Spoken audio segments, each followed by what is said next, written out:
How's it going, everybody? It's Krusty Old Crow back again doing another tactical perspective toy review on a G.I. Joe classified line figure that I just picked up the other day.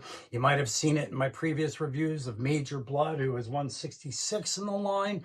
But you're going to see him today. I am talking about number 168 in the line, Cobra Commander with combat armor. All right. Picked him up at GameStop. And it was a busy day for figures because while I was picking that up, I also got another one in the mail, which will be my next review. And you'll see some me alluding to that in this video. And perhaps you've seen it in other videos too, but we've got more on the way. All right. So quick look at the box of that box art. You know, there he is standing in the ruins, the mine-like ruins. They want you to pay attention to his jump pack backpack. And of course, the new version of Serpentor, which is a semi-articulate iguana. Right here, we got him, right? So we'll see all that in traditional tactical perspective fashion, meaning when we get to the kit checks, which will come just after we get to that file card. And we'll get to the kit checks just before we do the head-to-toe inspection of the actual figure itself.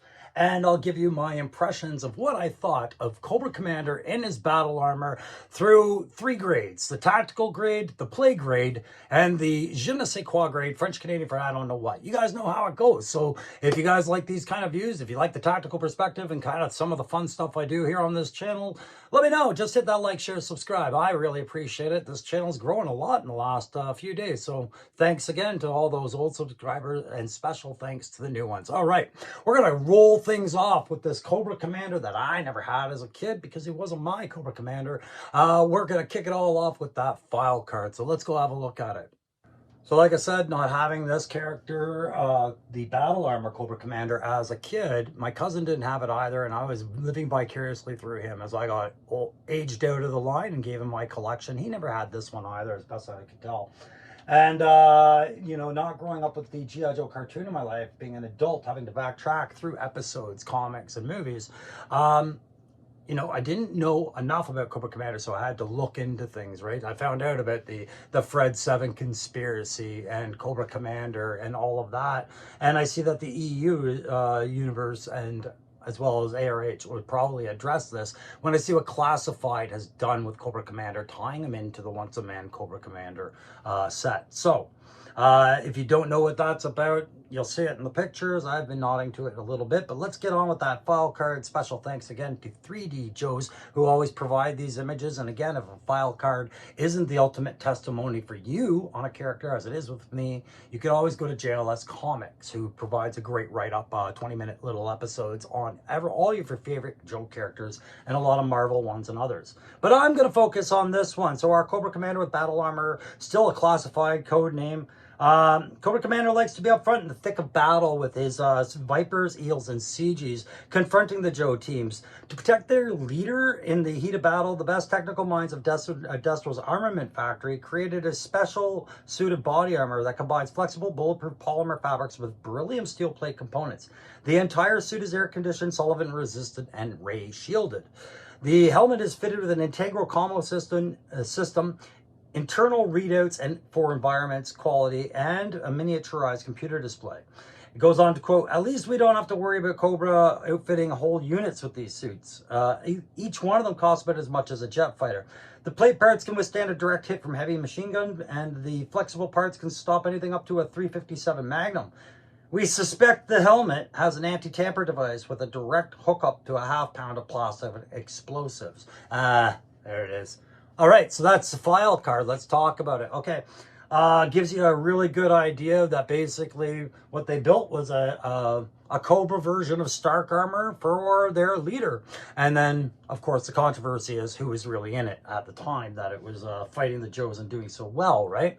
But if you guys had this figure in the past, you know, I understand it's a lot of people's favorite. And as I show you these images and qualities, you could say that I had fun playing with it for sure, but I had no connective tissues with this thing. So when I read that file card, yes, I think of a Tony Stark kind of armor, but then I hear about that tamper-proof proof device, and that feels like the true terrorist Cobra network to me. I affiliate them with guys like Marvel's Hydra, right? Or just any shadow ops where it's, yeah, we rigged that helmet. It's not to kill you because you took off the helmet. It's to blow up the head and the dental records of an already fingerprintless Cobra Commander. So you never know who's linked to Cobra in the end, and you never knew who he was. I thought that was really cool. Anyways, let's go have a look at the kit that he's coming with. And that kit is pretty minimal, guys. What you see is what you get with Cobra Commander. You get the jump pack. That very cool design, has absolutely zero feature for function of any type on there other than being on his back and you to go.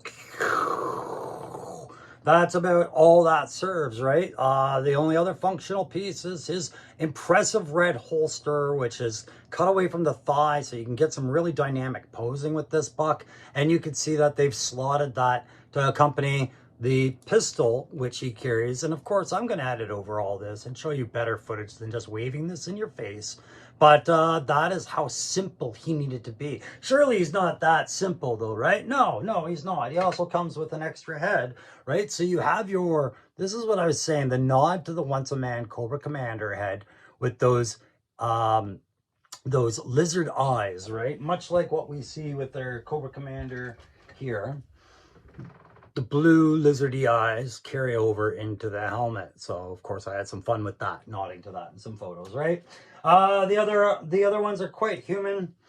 Right there, that's the other head feature, and you can see that hose on the, it's like an old Trojan type silver helmet. You can see the hose on there.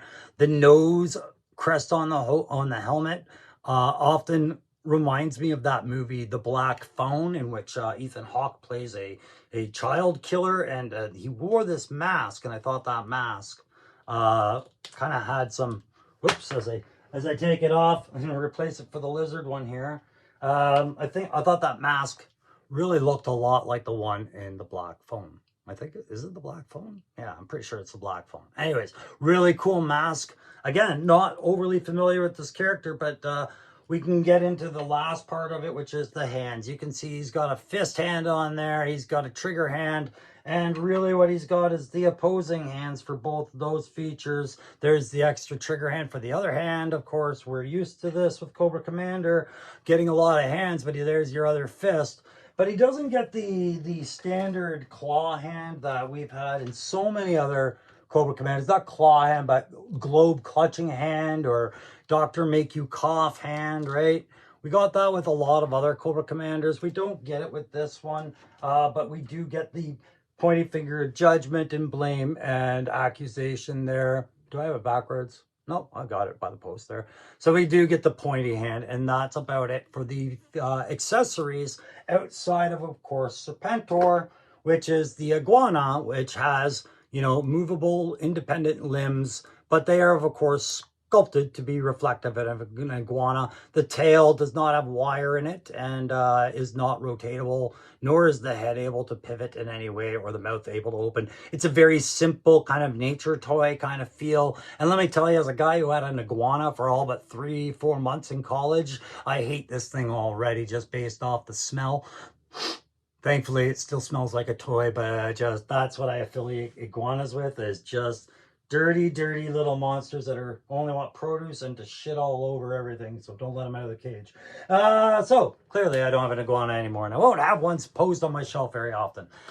So that's that. So the buck, guys, the buck, as I'm showing you in this video over and over again, I'll just get to the finer points. Up, down, head tilt, pretty non-existent with this helmet. I am very happy though that the helmet does have such a universal ball joint that we've seen so many times in the line, and not something smaller or not a complex head and neck system that is actually to replace it with head features. I like that they made that good and swappable, because this character has a lot of potential, because we have so many Cobra Commanders in the line already, so many theories as to who he could be, right?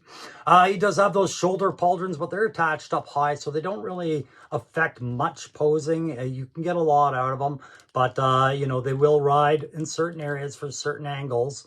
But it's overall pretty damn posable. It's got that ball joint in the upper socket torso and then the midsection, so you can independently twist this guy around in a lot of dynamic poses.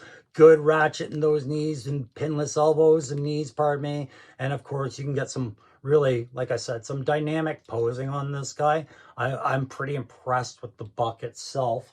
And again, to me, this is like when Norman Osborn became the Iron Patriot in Dark Avengers. If you guys read any 2000s comics back in the day, during that timeline, the Norman Osborn kind of won the hearts and minds of America and succeeded taking over S.H.I.E.L.D. and all that stuff. And he decided to put on a suit of Iron Man armor. And this kind of reminds me of that, where the villain gets something very, very iconic and heroic looking that's going to change the battlefield. He's a one-man wrecking machine. So really enjoying this box. So I'm ready to get into grading now, trying to keep this a somewhat quicker video today, because it's really not much to be said about this character from a guy who doesn't know him outside the file card and the minimal comic experience I remember reading about him, you know. I leave that to you, the true Cobra Commander fans. But I hope you guys are enjoying some of the footage. But I think for grading, I'm going to start with the TAC grade, guys. And as far as did this guy come out to do his job today, I have to go 5 out of 5 on TAC on a science fiction approach. If anybody's going to be wearing a suit of protective armor from all the elements, it has to be the Cobra Commander, right? And the fact that this allows him to lead from the front feeds into the arrogance and narcissism that we have associated with Cobra Commander as well. Yet tactically it makes sense, because if anybody needs to be inspired, it is Cobra troops and Cobra Vipers who are constantly being having their butts handed to them by Joe, and to see Cobra Commander in the rear blaming his lieutenants. And now we see him heroically charging to the front in this amazing suit of armor that allows him to have flight, bulletproof resistance, some extra strength, and some, you know, plot devices for him to win a fight, right? So I think tactically I'd give him a 5 out of 5.